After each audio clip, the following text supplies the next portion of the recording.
तर जय हिंद जय भारत मित्रांनो, पुन्हा एकदा तुमचं भारत अकॅडमीमध्ये स्वागत आहे।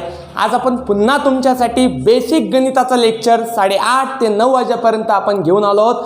ज्या विद्यार्थी मित्रांना ऑनलाईन बेसिक गणिताच्या लेक्चरला जॉईन व्हायचं असेल ते जॉईन होऊ शकतात। बरेच विद्यार्थी आपल्याला ऑनलाईन सुद्धा जॉईन झालेले आहेत, तर आपण त्यांच्याशी आता कनेक्ट होणार आहोत। आपलं भारत करिअर अकॅडमीचं ॲप्लिकेशन पण आहे मित्रांनो, तुम्ही डेली त्या ॲप्लिकेशनला जाऊन तुम्ही डेली आपले लेक्चर्स त्या ठिकाणी बघू शकतात, प्लस लाईव्ह अटेंडसुद्धा तुम्ही करू शकतात। तर आपण आता या ठिकाणी भारत अकॅडमीच्या ॲप्लिकेशनद्वारे आपण या ठिकाणी जॉईन होत आहोत।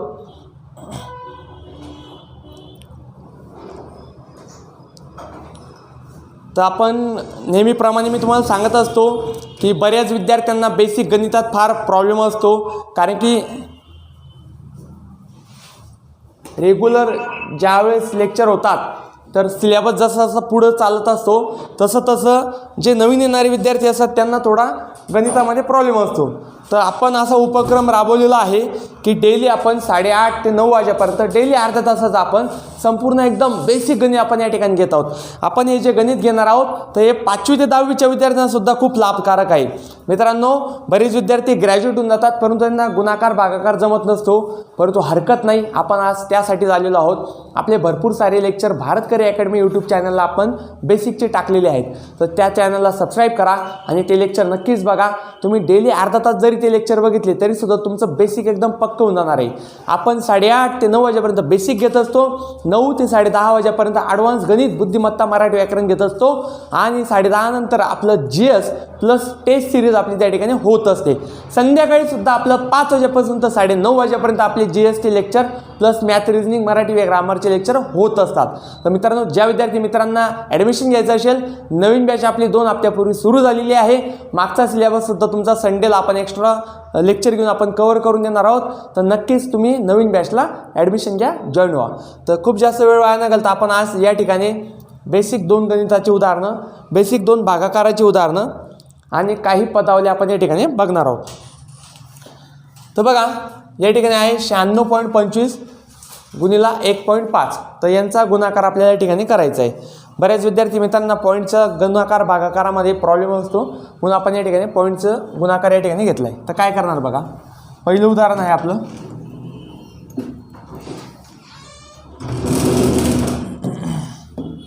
इथे बघा 96.25 गुणिला 1.5, 96.25 गुणिला 1.5। तर तात्पुरता मी काय करतो, पॉईंटला विसरून जातो, पॉईंटला काय करतो, विसरून जातो। तर गुणाकार कसा होणार बघा, 5चा पाढा 5 येईपर्यंत, 5 1 5, 5 2 10, 5 1 15, 5 24, 5 5 25।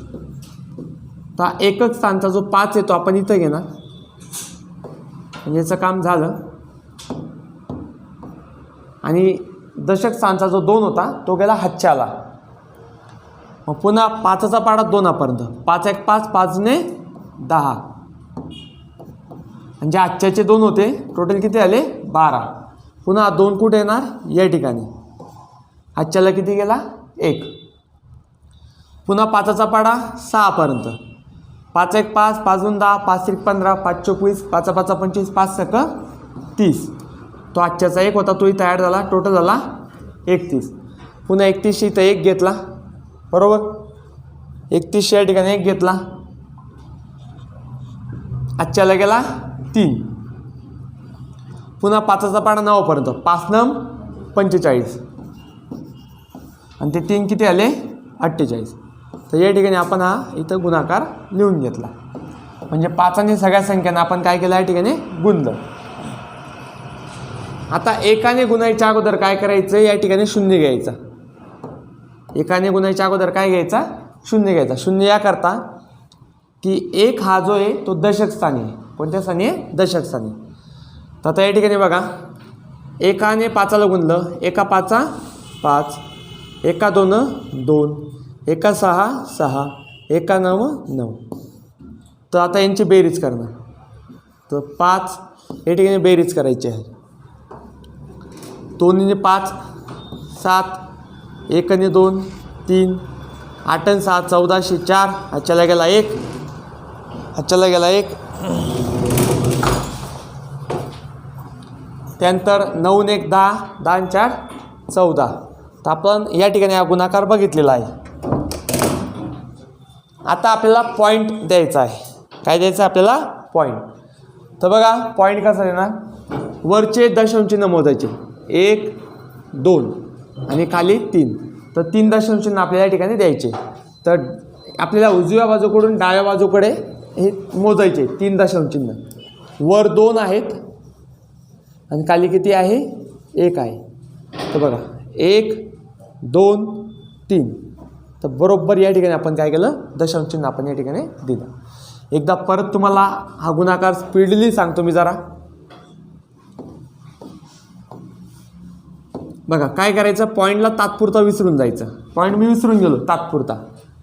5 5 25 5 हातच्याला गेला 2, 5 2 10, 10 2 12 शे घेतला 2 हातच्याला गेला 1, 5 6 30, 30 आणि 1 31 1 हातच्याला गेला 3, 5 9 45 आणि 3 48. हे सगळं कॅल्क्युलेशन मनात करायचं. आता एकाने गुंताना पहिले काय केला? 0 ठेवला. 5 1 5, बे 1 बे, 6 1 6, 9 1 9. यांची सगळ्यांची बेरीज केली.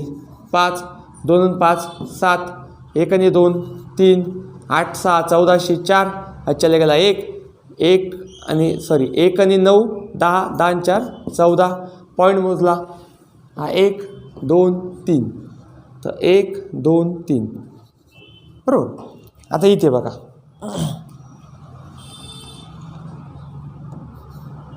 7.5 गुणिला 1.35. तर मी काय बोललो होतो, तात्पुरता पॉईंटला काय करायचं? विसरून जायचं. समजायचं की पॉईंट इथं आहेच नाही, पॉईंट नाहीच इथे. तर बघा काय करणार, 5 5 25 शी घेतला 5, हातच्याला गेला 2, 5 7 35, 35 आणि 2 37, हातच्याचा 2 होता बरोबर. आता 3 गुणताना काय करायचं? 1 0 ठेवायचा, कारण की 3 हा दशक स्थानी आहे. 3 हा कुठं आहे? दशक स्थानी. तर बघा 3 5 15 5 हातच्याला गेला 1, 3 7 21, 21 आणि 1 22. आता 1 हा शतक स्थानी असल्यामुळे शतकवर किती शून्य असतात? 2 शून्य. तर पहिले 1 0 ठेवला होता, आता 2 0 ठेवणार. तर आता 1 गुणला 1 5 5, 1 7 7. तर त्यांची बेरीज करायची सगळ्यांची. इथं घेतला 5 7 5 12 2 हातच्याला गेला 1, 3 आणि 2 5, 5 आणि 5 10 आणि 1 11 1 हातच्याला गेला 1, 2 आणि 7 9 आणि 1 10. आता पॉईंट मोजणार. तर पॉईंट बघा किती आहे बघा, हा 1 हा 2 आणि हा इकडं 3. तर उजव्या बाजूकडून 3 पॉईंट ठेवायचा, 1 2 3. तर बरोबर हा 10.125 गुणाकार आला. आणि हा जो इकडं होता हा 144.375 असा हा गुणाकार आला. तर पॉईंटचा गुणाकार बघितला. आता पॉईंटचा आपल्याला काय करायचं आहे? भागाकार बघायचा आहे. बघा डेली आपण 4 4 5 5 उदाहरणं बेसिक लेक्चरमध्ये घेणार आहोत. रेग्युलर तुम्ही ते लेक्चर फॉलो केले तर डेफिनेटली तुमचं बेसिक एकदम पक्क होऊन जाणार आहे. तर या ठिकाणी बघा आता मला भागाकार करायचा आहे. 6.25 भागिले 0.025 आम्हाला भागाकार करायचा आहे. सगळ्यात पहिले काय करणार बघा, सगळ्यात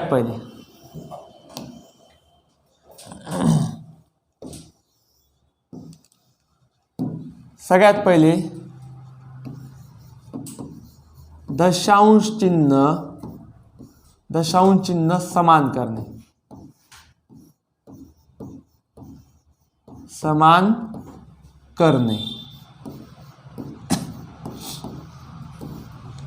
ते झाली पहिली स्टेप.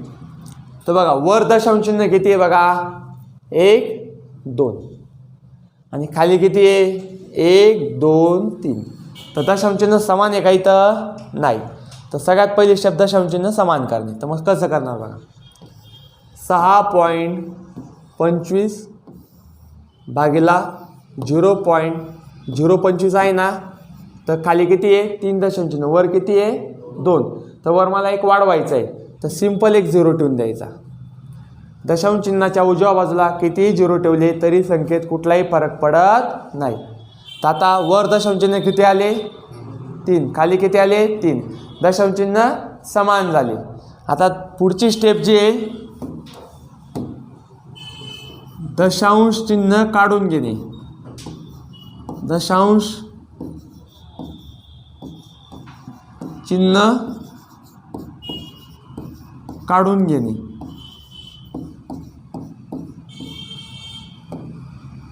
तर वर 3 दशांश चिन्ह ते 3 दशांश चिन्ह काढून घ्यायचे, खाली पण 3 दशांश चिन्ह आहे ते पण 3 दशांश चिन्ह काढून घ्यायचे. तर वरचे दशांश चिन्ह जर काढून घेतले तर वरची संख्या झाली 6, 2, 5, 0 आणि खालची संख्या झाली 25. आता खाली ज्या संख्येने भाग देणार त्याच संख्येने वर सुद्धा भाग द्यायचा आहे.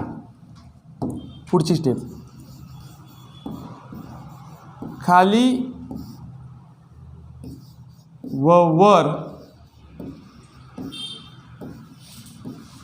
सारख्या संख्येने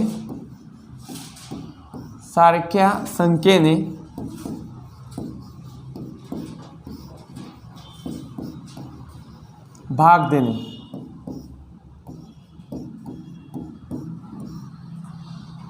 खाली जर मी 2ने भाग दिला तर वर पण 2ने भाग देईल, खाली 3ने भाग दिला तर वर पण 3ने भाग देईल, खाली 5ने भाग दिला वर पण 5ने भाग देईल. तर खाली जो भाग जातोय तो कशाने जातोय 5ने जातोय. बघा 5 1 5, 5 2 10, 5 3 15, 5 4 20, 5 5 25. आता वर बघा पहिले 6ला भाग देईल. कशाला भाग देईल 6ला. 5 1 5, तर 6तून 5 गेला, 6मधून 5 गेला, उरला किती 1. तर एकावर हा बाजूला 2 आला, कोणाला 2 झाला काय 12. आता 5चा पाडा 12 येईपर्यंत, मग 5 1 5, 5 दुने 10, 5 3 15 होईल, तो चालणार नाही. तर 5 दुने 10, मग 12 होता. काय झालं हां इथं 1 आला पाहिजे, सॉरी इथं काय आला पाहिजे 1 आला पाहिजे. मग इथे किती होता 12 होता, तर 5 दुने 10 झाला, उरला काय 2. त्या 2वर कोणाला आता 5 आला, झाला 25. तर आता 5चा वाडा 25 येईपर्यंत 5 1 5, 5 2 10, 5 3 15, 5 24, 5 5 25 आणि हा 0 काय घेतला ॲज इट इज घेतला. म्हणजे खाली मला संख्या भेटली 1250 भागिले 5.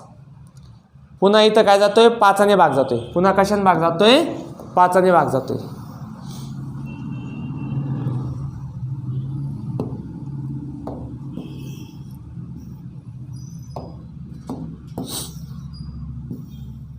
तर बघा 5 1 5. आता 5ने मी एकाला भाग देऊ शकत नाही म्हणून देतो भाग 12ला. मग 5 1 5, 5 दुने 10, या 12मधून 10 गेले, उरले किती 2. त्या 2वर घेतला 5, झाले 25. पुन्हा 5 5 25 आणि त्याच्यावर घेतला 0. तर हा जो फायनल आपला भागाकार आला आहे तो काय आला आपल्याला 250. बरोबर. आता बाजूचं जे उदाहरण आहे ते आपण सेम पद्धतीने सॉल्व करणार, सेम टू सेम पद्धत, काहीच बदल करणार नाही.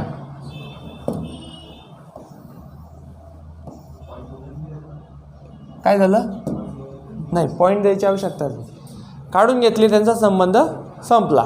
बरोबर. आता तुम्हाला प्रश्न पडला असेल की पॉईंट का नाही आला इथे. बघा मी जर एका पोळीचे 2 तुकडे करतो, एका पोळीचे किती तुकडे करतो 2 समान तुकडे करतो.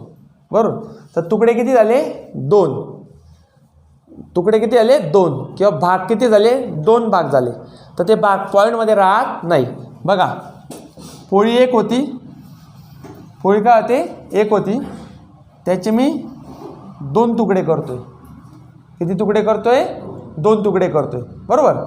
तर आता म्हणजे असं समजून घ्या की प्रत्येकाच्या वाट्यावर जे असणारे, प्रत्येकाच्या वाट्यावर 1 1 भाग जाणार आहे. हा एक भाग आणि हा एक भाग, बरोबर. तर तो जो भाग जो आहे तो कधी पॉईंटमध्ये येणार नाही. तसं या ठिकाणी बघा,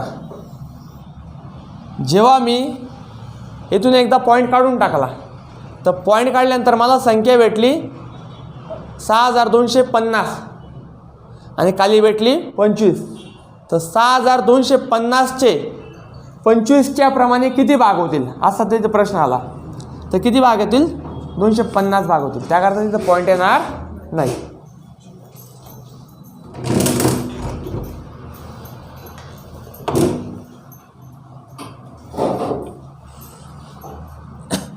आता बघा, वर 7.5 आहे आणि काय आहे 50 आहे. तर आता पुन्हा आपली पहिली स्टेप सांगा. पहिली स्टेप काय आहे? दशांश चिन्ह समान करणे. दशांश चिन्ह समान करणे, काढून टाकणे नाही. तर वर सांगा दशांश चिन्ह किती आहे? 1. खाली आहे का? मग दशांश चिन्ह मला कुठं आणावं लागेल? खाली का वर? खाली. तर कसं आणणार बघा, 7.5 भागीला हा 50 आहे. तर फक्त पॉईंट देऊन काय करायचा? 0 द्यायचा. आता खाली दशांश चिन्ह किती आले? 1. वर किती आला? 1. आता दुसरी स्टेप, दशांश चिन्ह काढून टाकणे. तर आता बघा, वरची संख्या झाली 75, खालची संख्या झाली 500. आता तिसरी स्टेप, खाली व वर सारख्या संख्येने भाग देणे. खाली भाग जातोय 5ने, वर पण भाग जातोय 5ने. तर बघा, 5 5, त्याच्यावर 2 शून्य ॲज इट इज ठेवले. 5 5, 2 शून्य जसेच्या तसे. इथे बघा, 5ने 7ला भाग देणार. 5 5. आता 7तून टोटल किती आहे? 7. 7तून 5 गेले, किती राहिले? 2. मग तिथे 2 राहील. त्या 2वर कोणाला? 5 झाला 25. तर 5 5 25. तर मला इथं भागाकार भेटला 15/100. जेव्हा पण भागाकारामध्ये 100, 1000, 10,000 असा आला, म्हणजे एकावर 0 आले, तेव्हा भागाकार एकदम सोप्या पद्धतीने सॉल्व करायचा. काय करायचं बघा, वरची संख्या जशी तर तशी लिहून घ्यायची, ती कोणती का असेना, आणि खाली भागाकारामध्ये एकावर किती 0 ते बघायचं. तर किती 0? 2. तर मला 2 पॉईंट ठेवायचे. किती पॉईंट ठेवायचे? 2 पॉईंट. तर इथं 2 पॉईंट कसे ठेवले बघा, उजवी बाजूकडून डाव्या बाजूकडे. हा 1, हा 2. तर पॉईंट ठेवला या ठिकाणी. तर भागाकाराला 0.15. कायला? 0.15.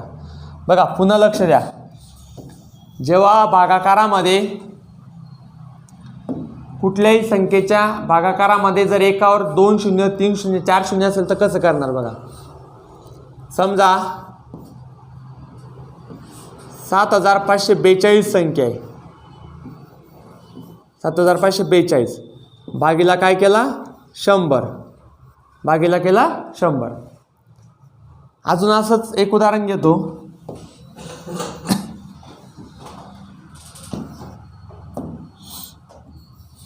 7542 भागीला करतो 1000.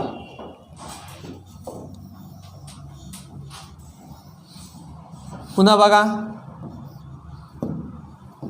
7542 भागीला केला 10,000. बरोबर. आणि पुन्हा एक उदाहरण घेतलं, 75.42 भागीला केलं 10. पुन्हा एक उदाहरण घेतलं,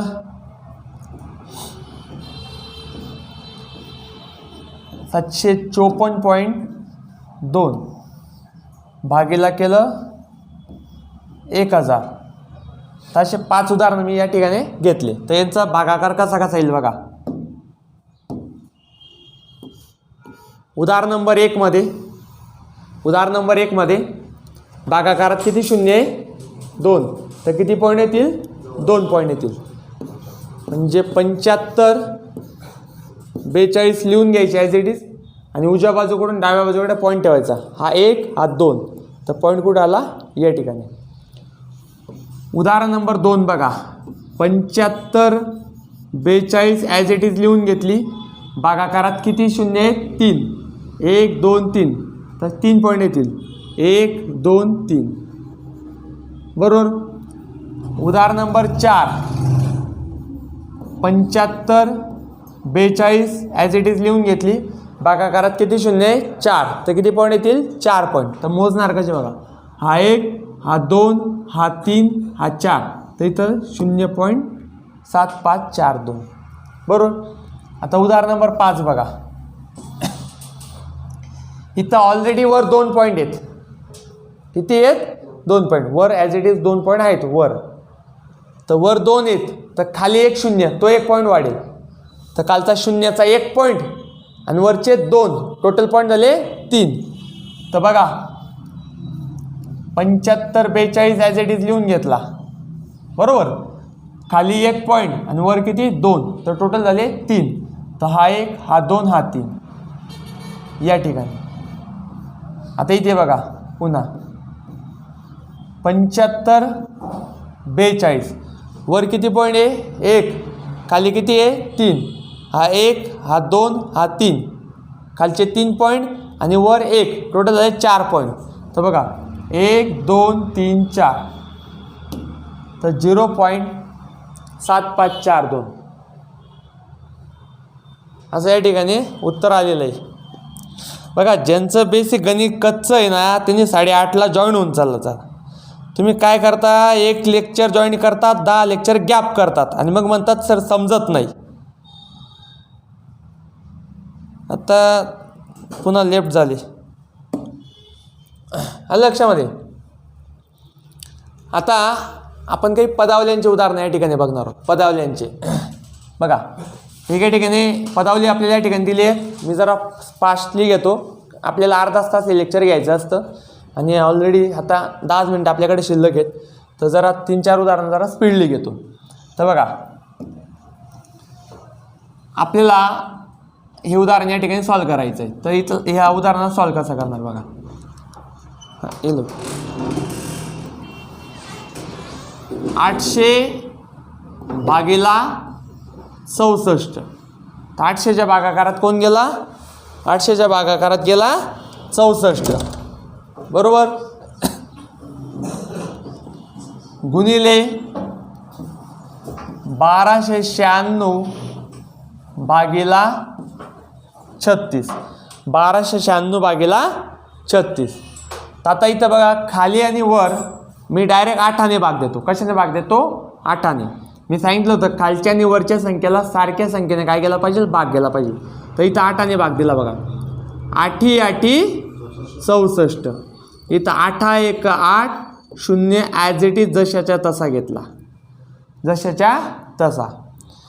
इकडे 12ने भाग जातोय बघा. कशाने जातोय? 12ने. आता या संख्येला एकदम व्यवस्थित फोकस करून लक्ष द्या बघा. 12 1 12 12 2 24 12 3 36. तर आता वर एकाला 12ने भाग जातोय का? नाही. तर मी 12ला भाग देतो बघा. 12 1 12 बरोबर का?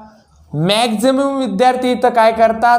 9ला भाग जात नाही म्हणून डायरेक्ट 12×96 घेतात. काय करतात? 12×96. इथंच भागाकार चुकून जातो. जर 9ला भाग जात नाही ना तर 12चा पाडा 0पर्यंत म्हणा. पहिले काय म्हणा? 0पर्यंत. 12 0 0. मग आता 9ला भाग गेला नाही. आता 9वर घ्या 6 आणि मग म्हणा 12×96. असं ते चालेल. याचा इकडं भागाकार करून दाखवतो बघा वाटलेस.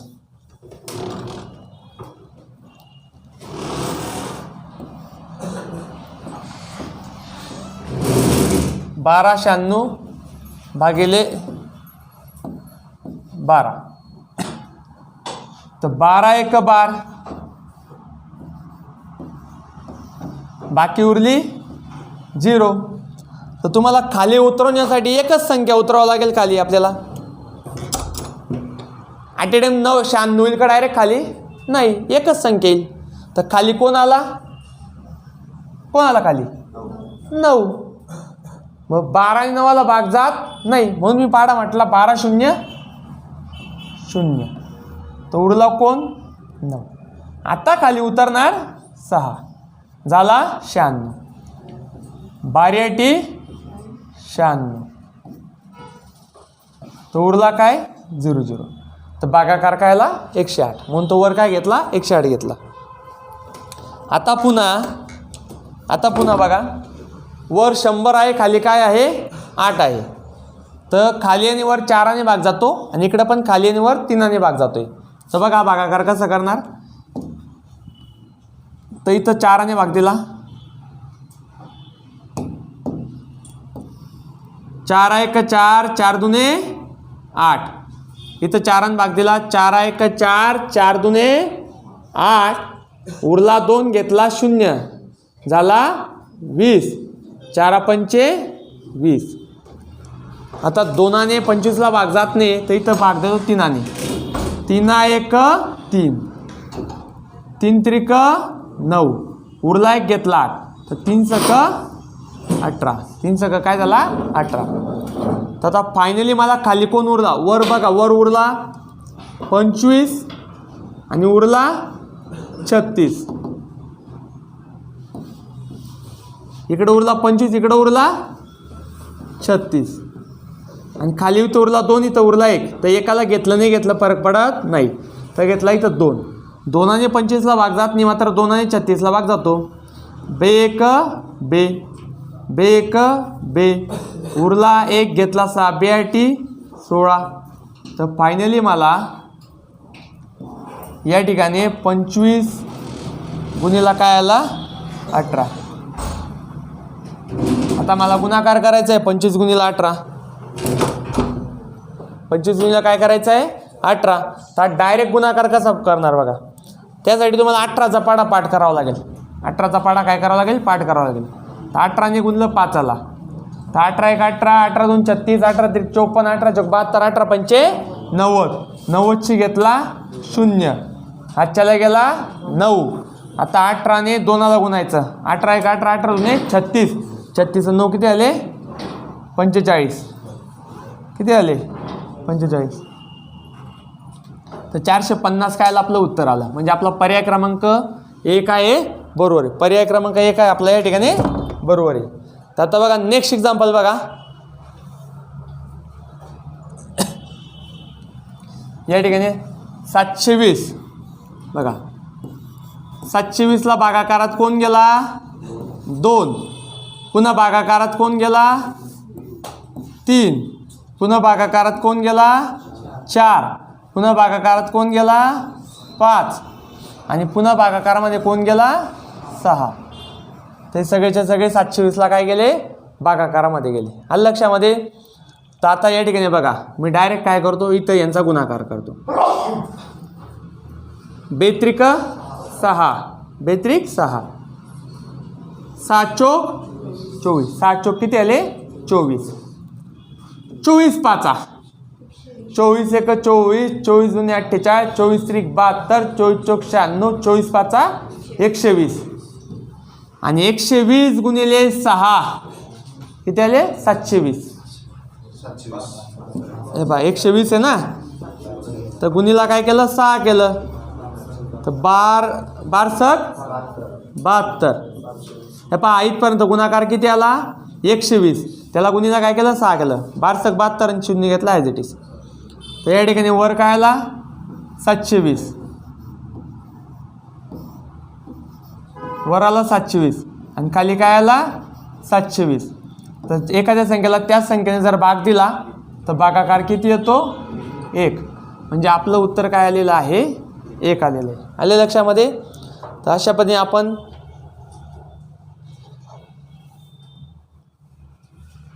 बघा या ठिकाणी नेक्स्ट क्वेश्चन आहे आपला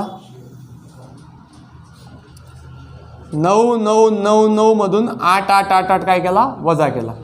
तर वजाबाकी किती आली 1 1 1 1. 9तून 8 गेला 1. पुन्हा 9तून 8 गेला 1. 9तून 8 गेला 1 असं. आणि इथं हे आलं अधिकचं चिन्ह. पुन्हा 7 7 7 म्हणून 6 6 6 काय केला वजा केला, तर उत्तर काय आलं 1 1 1 1. आणि यांची जर बेरीज केली तर काय येणार 2 2 2 2.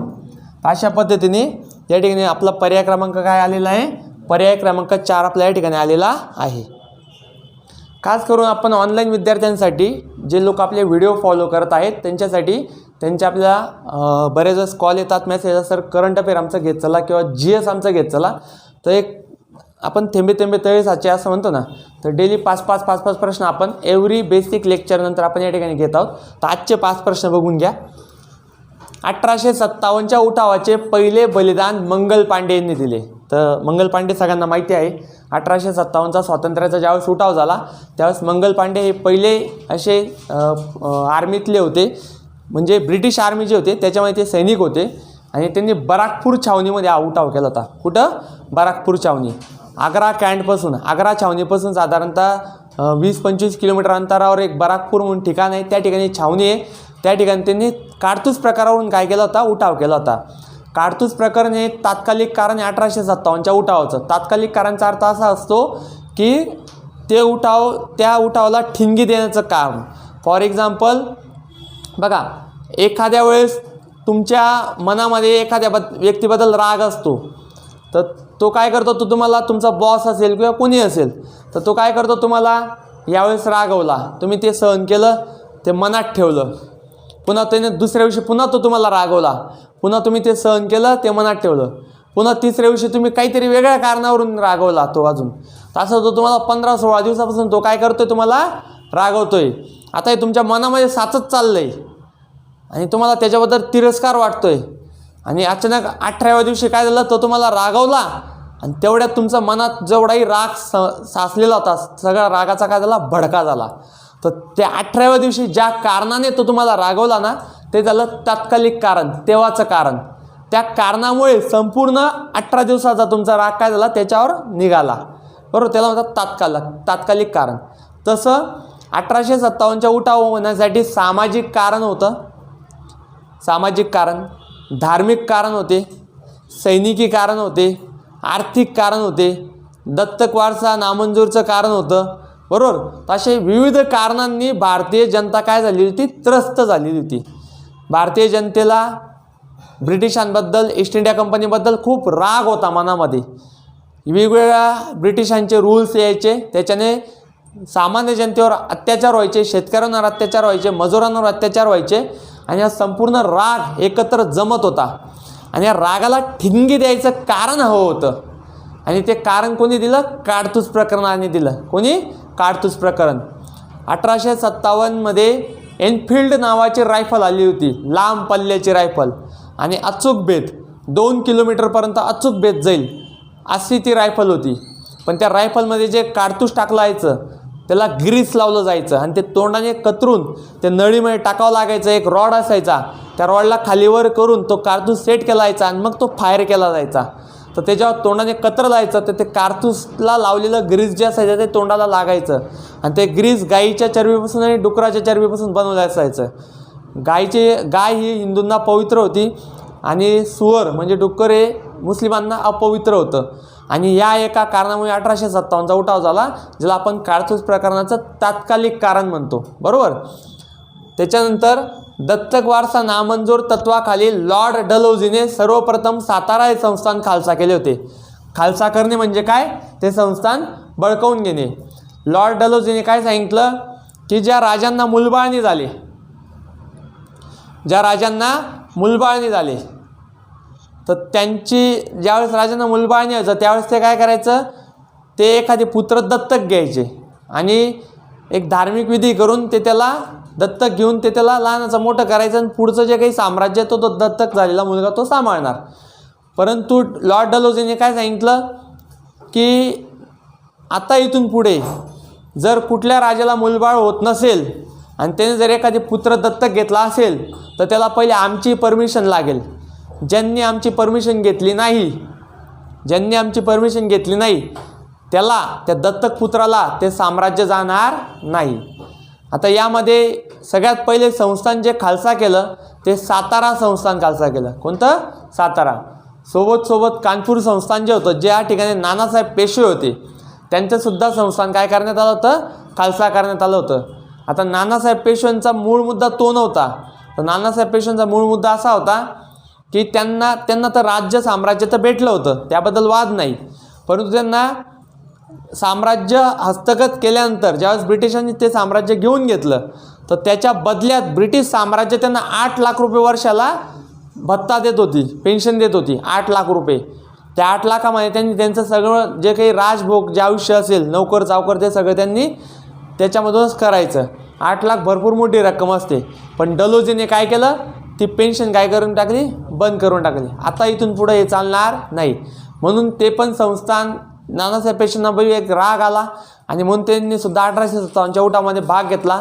त्यांचे सेनापती तात्या टोपे होते, त्यांनी सुद्धा त्या ठिकाणी युद्ध लढले. झाशीचे राणी जे होते त्यांचंसुद्धा संस्थान खालसा करण्यात आलं होतं.